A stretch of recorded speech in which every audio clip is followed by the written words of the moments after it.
Our daily godly message we can find in Philemon chapter 1 verse 12 to 25. The title of our message, A Depth of Grace. Salvation is by grace. We cannot earn it. The gift we have received from Christ is so great that we could never pay it back. And although we cannot repay this debt, we will owe something to Jesus. As the old song says, Jesus paid it all to Him I owe.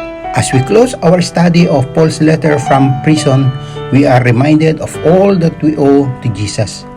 Many of the Christian duties Paul emphasizes in his prison letters, especially in those sections that describe the nature of the Christian life, come together in the apostles' appeal to Philemon.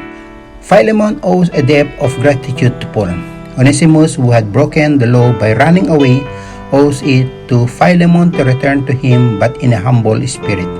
Philemon in turn has an obligation to recognize that he and Onesimus are equals in Christ.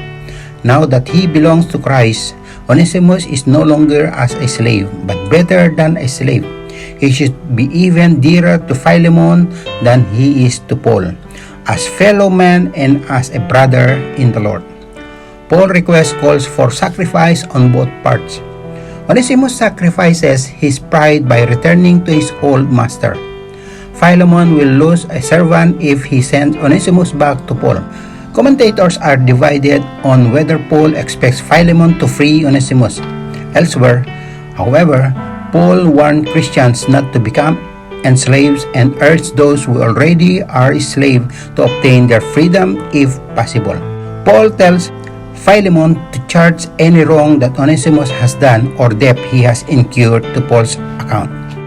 If there is shared loss, there is also love. Love for one another and ultimately for Christ.